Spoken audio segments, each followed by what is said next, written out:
Class 12th के बच्चे ध्यान देंगे। ये आज हम बेटा जो टॉपिक करेंगे वो है chapter electrostatic potential and capacitance. Potential क्या होता है? इलेक्ट्रोस्टैटिक। इलेक्ट्रोस्टैटिक मीन्स इसमें चार्ज रेस्ट में होते हैं।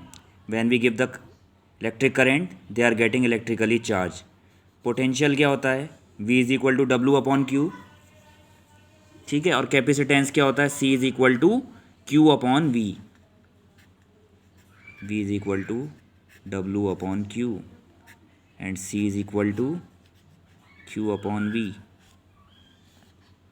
कैपेसिटेंस का मतलब क्या होता है कि वो जो चार्ज को क्या करता है? स्टोर करता है। स्टोर करने वाले को हम कैपेसिटेंस कहते हैं। स्टोर करता है चार्ज को ना। और पोटेंशियल क्या हो जाता है? पोटेंशियल क्या होता है? वर्क, किसी चार्ज को एक पॉइंट से दूसरे पॉइंट तक ले जाने में जो वर्क डन होता है, मतलब जो वर्क करना पड़ता है एक चार्ज को वन प्लेस से अनदर प्लेस में ले जाने में जो वर्क करना पड़ता है, that is called the potential. तो बेटा अब इसमें सबसे एक मतलब इलेक्ट्रिक पोटेंशियल तो कर लिया है, ठीक है ना। अब हम इसके अंदर मतलब कैपेसिटेंस जो है चैप्टर, इसका जो पार्ट है कैपेसिटेंस, उसको करेंगे। तो उसकी हम सबसे पहले जब हम पढ़ेंगे कैपेसिटेंस को, सबसे पहले हमें पढ़ना पड़ेगा मतलब जब हम कैपेसिटेंस को पढ़ेंगे तो पहले हमें पढ़ना पड़ेगा इक्वी पोटेंशियल सरफेसेस। तो इक्वी पोटेंशियल सरफेसेस का मीन्स क्या होता है? Any surface that has same electric potential at every point on it. Equi का मतलब क्या होता है? इक्वल। और पोटेंशियल का मीन्स पोटेंशियल मीन्स पूरी सरफेस पर क्या होगा, कोई अगर हम एक सरफेस लें जिसमें कि इलेक्ट्रिक पोटेंशियल क्या हो जाए? सेम हो हर पॉइंट पर, ठीक है ना। हर एक पॉइंट पर सेम इलेक्ट्रिक पोटेंशियल हो on it is called an equipotential surface, ठीक है। अब प्रॉपर्टीज़ क्या होती है? Properties of equipotential surfaces. Number 1, no work is done in moving a test charge over a equipotential surface. अब ये जो टेस्ट चार्ज होता है ना, ये छोटा सा एक चार्ज होता है, ठीक है ना। इसका यूज़ जो है हर जगह पे करेंगे हम। तो मतलब इसमें ये कह रहा है पहली प्रॉपर्टी कि किसी भी इक्वी पोटेंशियल सरफेस पे, equipotential surface means which has same electric potential at every point, means हर एक पॉइंट पर सेम इलेक्ट्रिक पोटेंशियल होगा उसके। तो इसका मतलब, कहने का मतलब ये है कि हमें किसी टेस्ट चार्ज को किसी इक्वी पोटेंशियल सरफेस में ले जाने में कोई वर्क नहीं करना पड़ता है, क्योंकि वहाँ पे पोटेंशियल सेम है हर एक पॉइंट पर। तो देखो इसमें दिया है बेटा, जो वर्क है W is equal to charge into potential difference, क्योंकि V is equal to W upon Q होता है, तो W is equal to V into Q. तो क्यू नॉट क्या है यहाँ पे? Test charge. पोटेंशियल डिफरेंस क्या है? VB माइनस का VA। तो वर्क डन यहाँ पे 0 है। Electric field is always normal to the equipotential surface at every point. Electric field जो है हर एक पॉइंट पर क्या कैसी होगी? नॉर्मल होगी, ठीक है। नॉर्मल है 90 डिग्री के एंगल पर, ठीक है। थर्ड पॉइंट पे आते हैं। Equipotential surface are closer together, आपस में एक दूसरे के क्लोज होंगे, पास पास में होंगे। In the region of strong electric field, मतलब जहाँ पर इलेक्ट्रिक फील्ड जो है वो स्ट्रॉन्ग होगी वहाँ पर ये जो सरफेसेस होंगी वो क्या होंगी? क्लोज होंगी, पास में होंगी। और जहाँ पे वीक फील्ड होंगी वहाँ पर दूर दूर होंगी। E इज इक्वल टू क्या होता है? माइनस का dV अपॉन dr, ये फॉर्मूला होता है बेटा। जो यहाँ पे मैं ब्लैक सिंपल वर्ड्स में जो दिया है, ब्लैक उसमें जो दिया है ना, बस केवल वो ही पढ़ना है। E is equal to minus का dV अपॉन dr, ये भी एक फार्मूला होता है। dV मीन्स स्मॉल पोटेंशियल और dr small distance, dV upon dr। So dr is equal to minus का dV upon E। So dr जो है वो डायरेक्टली प्रोपोर्शनल है किसके? 1 अपॉन E के। सॉरी, डायरेक्टली प्रोपोर्शनल नहीं है, इन्वर्सली प्रोपोर्शनल है किसके? इलेक्ट्रिक फील्ड के। डिस्टेंस जो है वो इन्वर्सली प्रोपोर्शनल है 1 अपॉन E के। No two equipotential surface can intersect each other, कोई से भी दो इक्वी पोटेंशियल सरफेस कभी भी एक दूसरे को इंटरसेक्ट इंटरसेक्ट का मीन्स काटेंगे नहीं, प्रतिच्छेदित नहीं करेंगे, ठीक है। तो ये इक्विपोटेंशियल सरफेस दे रखी है, ये इक्विपोटेंशियल, ये जो डॉटेड लाइन है ना ये इक्विपोटेंशियल है, ठीक है। और ये लाइन ऑफ फोर्स है। बेटा आपको पता है कि ये जो पॉजिटिव चार्ज होता है इसमें इलेक्ट्रिक फील्ड लाइंस जो होती हैं उनकी डायरेक्शन बाहर की तरफ होती है, आउटवर्ड्स होती है, ठीक है। अच्छा बेटा देखो यहाँ पे इक्विपोटेंशियल सरफेस दिखा रखे हैं, जहाँ पर ये पास में क्लोज़र है वहाँ पर स्ट्रॉन्ग इलेक्ट्रिक फील्ड है, जहाँ पर ये एक दूसरे से क्या है, दूर दूर में है, यानी डिस्टेंस इनकी ज़्यादा है एक दूसरे से, तो वहाँ पर वीक फील्ड है। जहाँ पे क्लोज़र है वहाँ पे स्ट्रॉन्ग फील्ड है, और जहाँ पर फर्दर अपार्ट यानी डिस्टेंस है इनमें, तो वहाँ पर ये क्या है, वीक फील्ड है। यहाँ पे वीक फील्ड है, ठीक है ना, जहाँ पर डिस्टेंस है इनके बीच में, और यहाँ पे स्ट्रॉन्ग फील्ड है।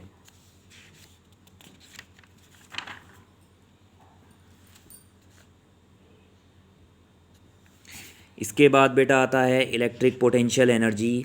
इलेक्ट्रिक पोटेंशियल एनर्जी क्या होता है? The electric potential energy of a system of point charges may be defined as the amount of work done in assembling the charge at their location by bringing them in from infinity। Means charges को infinity से किसी एक particular point पे लाने में जितना work करना पड़ता है उसको इलेक्ट्रिक पोटेंशियल कहते हैं, energy of the system of point charges, ठीक है। अब इसी से रिलेटेड टॉपिक है बेटा, पहला टॉपिक है potential energy of a system of 2 point charges. तो यहाँ पे बेटा हमने 2 पॉइंट चार्जेस ले लिए हैं, एक चार्ज P1 है, मतलब एक पॉइंट P1 है, दूसरा पॉइंट P2 है, यहाँ पे चार्ज Q1 है, यहाँ पे चार्ज Q2 है। तो बेटा ये तीर एरो जो दिखाई दे रहा है ये मैं बता रहा हूँ, ये चार्ज रेस्ट में है, यानी कि ये स्टडी है। इस चार्ज को हम इन्फिनिटी से Q2 चार्ज को हम लेकर के किसी पर्टिकुलर पॉइंट P2 पर लेकर आ रहे हैं इन्फिनिटी से, ठीक है। तो suppose a point charge Q1 rest है at point P1 in space, इसको कोई वर्क नहीं करना पड़ता, यहाँ पे कोई वर्क नहीं करना पड़ता है क्योंकि ये रेस्ट में है, इसलिए यहाँ का इसका जो वर्क है W1 वो ज़ीरो हो जाएगा, क्योंकि यहाँ पे 1 1 है ना, तो इसलिए वर्क भी 1 ही होगा, W1 P1 Q1 तो W1 यहाँ पे ज़ीरो है।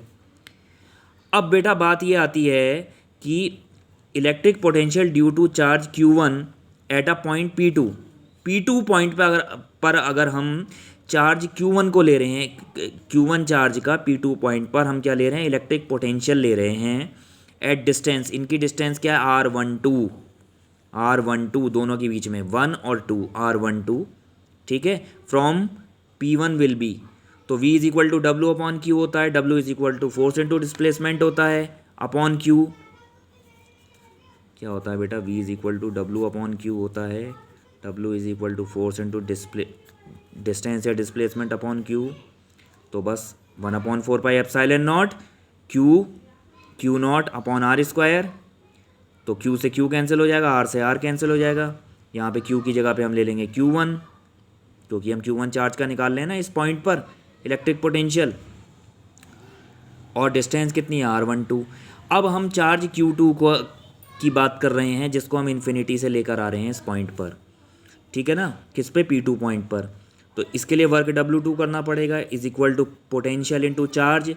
पोटेंशियल यहाँ पे कितना है, V1 है, चार्ज है Q2, तो यहाँ पे V1 की जगह पे हम ये वैल्यू ले लेंगे, ठीक है ना, और साथ में Q2 आ गया, तो 1/4 pi epsilon naught Q1 Q2 upon R12। तब हम टोटल वर्क डन कर रहे हैं, ठीक है, इस पूरे सिस्टम पर, तो वो work done capacity of doing work is called energy. तो U is equal to W1 plus W2, so 1/4 pi epsilon naught Q1 Q2 upon R12, Q1 Q2 upon R12, ठीक है। अरे ऐड कर दिया, W1 तो ज़ीरो हो जाएगा, ये तो ज़ीरो हो गया, बस W2 बचेगा, W2 की वैल्यू ये है पूरी, बस आ गई। अब हमने बेटा बात करी है 2 चार्जेस की, यानी सिस्टम ऑफ 2 पॉइंट चार्जेस। अब जब हम बात करें potential energy of a system of 3 point charges, 3 point charges ले लेते हैं हम। तो यहाँ पे 3 पॉइंट चार्जेस ले लिए, Q1 Q2 Q3। Q1 को पॉइंट P1 पे लिया है, Q2 को हमने पॉइंट P2 पे लेके आ रहे हैं, Q3 चार्ज को हम पॉइंट P3 में लेके आ रहे हैं। Q1 चार्ज जो है वो स्टडी है, रेस्ट में है, ठीक है। Q2 चार्ज को हम इन्फिनिटी से P2 पॉइंट पे लेके आ रहे हैं, Q3 चार्ज को हम इन्फिनिटी से पॉइंट P3 में लेके आ रहे हैं। इनकी दोनों के बीच की डिस्टेंस कितनी हो जाएगी, 1 2 R12, यहाँ पे 2 और 3 R23, यहाँ पे 1 और 3 R13।